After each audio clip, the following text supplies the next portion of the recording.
Bonjour à toutes et à tous et bienvenue dans cette nouvelle vidéo. Aujourd'hui, on va explorer en détail LangChain, l'un des frameworks les plus utilisés pour construire des applications autour des grands modèles de langage, les fameux LLM. Un modèle de langage utilisé seul reste limité, pas de mémoire, pas d'accès à vos données, pas de capacité à agir sur le monde réel. LangChain vient combler ces manques. Au programme, l'architecture complète du framework, les prompts, les chaînes, la mémoire, la génération augmentée par récupération, les agents autonomes, les outils et les bonnes pratiques pour l'utiliser efficacement en production. Installez-vous confortablement. C'est parti. Commençons par le commencement. LangChain n'est pas un modèle d'intelligence artificielle. C'est un framework, une boîte à outils logicielle créée par Harrison Chase en octobre 2022. Son rôle, orchestrer un grand modèle de langage avec tout ce dont une vraie application a besoin autour de lui. Il existe en deux versions principales, une en Python, une en JavaScript et TypeScript. En résumé, si un LLM est un moteur puissant, LangChain fournit le châssis, le volant et les roues, la structure qui permet de construire une voiture complète et utilisable autour de ce moteur. Pourquoi un tel framework est-il nécessaire? Parce qu'un grand modèle de langage utilisé seul a trois limites sérieuses. Premièrement, il n'a aucune mémoire. Chaque appel est indépendant, il oublie tout entre deux questions. Deuxièmement, ses connaissances s'arrêtent à sa date d'entraînement. Il ne connaît ni vos documents internes, ni l'actualité du jour. Troisièmement, il ne peut agir sur rien, il ne peut ni consulter une base de données, ni envoyer un email, ni appeler une API. LangChain répond exactement à ces trois limites avec la mémoire, la récupération de données et les outils. C'est tout l'objet des scènes qui suivent. Voici la carte d'ensemble de LangChain, celle qu'il faut garder en tête. Au centre, le modèle de langage. Autour de lui, 6 briques essentielles. Les prompts qui structurent ce qu'on lui envoie. Les chaînes qui enchaînent plusieurs étapes de traitement. La mémoire qui conserve le contexte d'une conversation. Les récupérateurs et bases vectorielles qui vont chercher de l'information externe. Les agents qui décident eux-mêmes des étapes à suivre. Et les outils que ces agents peuvent utiliser pour agir sur le monde réel. Chaque brique est indépendante, mais LangChain excelle surtout à les assembler ensemble. Voyons chacune d'elles en détail. Première brique, les modèles. LangChain distingue deux types. Le modèle de complétion classique qui prend du texte et renvoie du texte et le modèle de conversation, le chat modèle qui manipule des messages avec un rôle système utilisateur assistant. Aujourd'hui, la quasi-totalité des usages passe par les chats modèles. La grande force de LangChain ici, c'est l'abstraction. Le même code peut appeler OpenAI, Anthropic, Mistral ou un modèle hébergé localement en changeant simplement une ligne de configuration. Cela évite de dépendre d'un seul fournisseur et facilite grandement les migrations entre modèles. Deuxième brique, les prompts. Un prompt, c'est simplement l'instruction textuelle envoyée au modèle, mais l'écrire à la main à chaque fois ne passe pas à l'échelle. LangChain propose donc des modèles de prompts, des textes avec des variables, un peu comme un mail type où l'on remplit des champs. On peut aussi y insérer quelques exemples de bonnes réponses pour guider le modèle par la démonstration. Un bon prompt bien structuré, réutilisable et versionné, c'est souvent ce qui fait à lui seul toute la différence de qualité d'une application. Troisième brique, plus technique, le LCEL, le langage d'expression de LangChain. C'est une syntaxe qui permet d'enchaîner des composants avec un simple symbole, la barre verticale, comme un tube Unix. On écrit le prompt, puis la barre, puis le modèle, puis la barre, puis un analyseur de sortie. Chaque élément est ce qu'on appelle un runnable, un composant exécutable avec la même interface partout. L'avantage, on obtient gratuitement l'exécution asynchrone, le traitement en flux continu et l'exécution en parallèle de plusieurs branches. C'est aujourd'hui la façon recommandée d'écrire la quasi-totalité du code LangChain. Concrètement, à quoi ressemble une chaîne? Prenons l'exemple le plus simple, un prompt qui demande un résumé relié au modèle, relié à un analyseur qui extrait le texte final. Trois étapes reliées en séquence, exécutées comme une seule fonction. On peut aussi chaîner des chaînes entre elles, la sortie de la première devient l'entrée de la seconde. Par exemple, une première chaîne traduit un texte et une seconde chaîne le résume dans la langue cible. C'est cette capacité à composer des blocs simples en un pipeline complexe mais lisible qui donne tout son nom au framework LangChain, littéralement la chaîne de langage.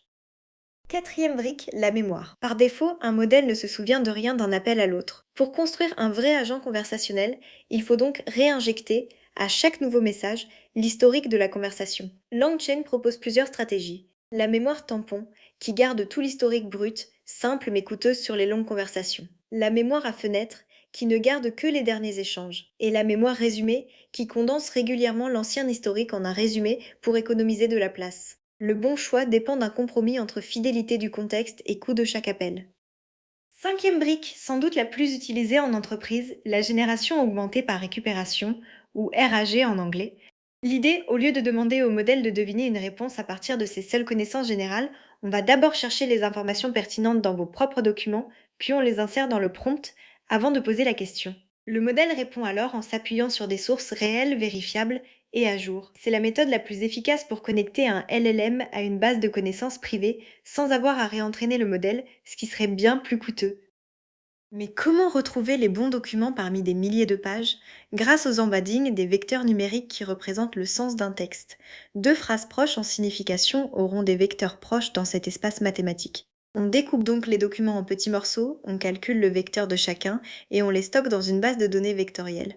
Au moment de la question, on calcule aussi son vecteur et on cherche par similarité les morceaux de documents les plus proches. C'est cette recherche par similarité, ultra rapide même sur des millions de vecteurs, qui rend le RAG possible en quelques millisecondes.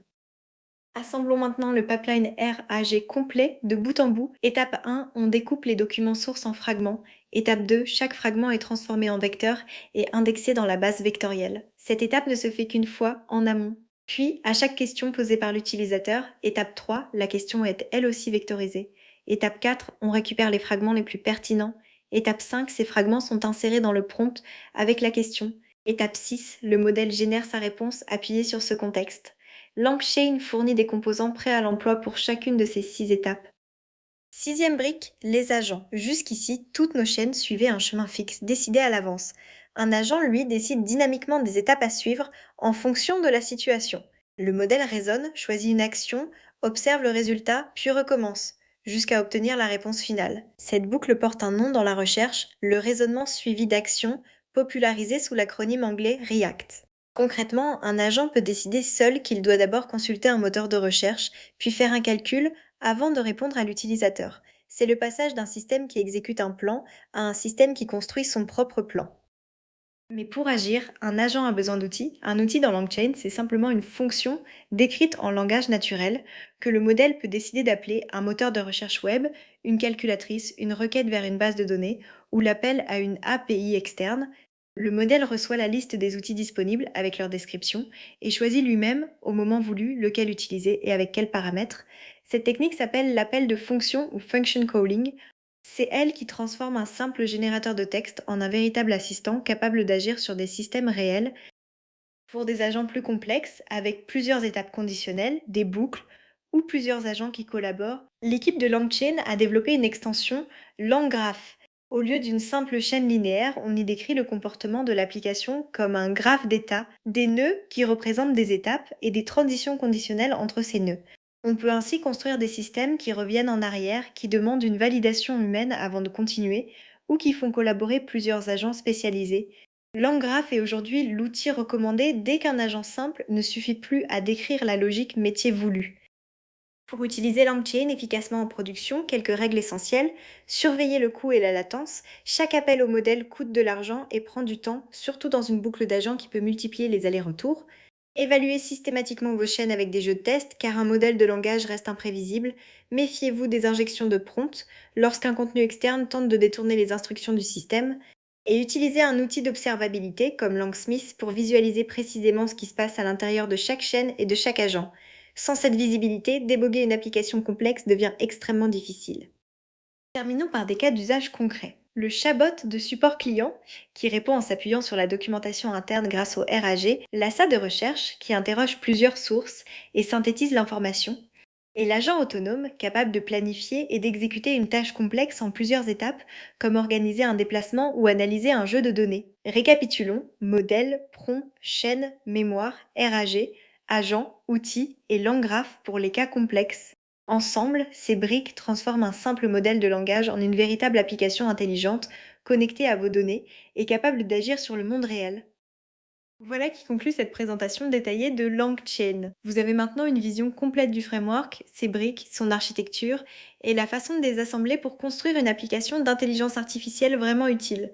Pour aller plus loin, je vous conseille de coder un premier pipeline RAG simple sur vos propres documents. C'est le meilleur moyen d'assimiler ces concepts. Si cette vidéo vous a été utile, n'hésitez pas à la partager et à vous abonner pour ne pas manquer les prochains cours. Dans la prochaine vidéo, nous coderons pas à pas un agent complet avec LangGraph. À très bientôt et bon développement.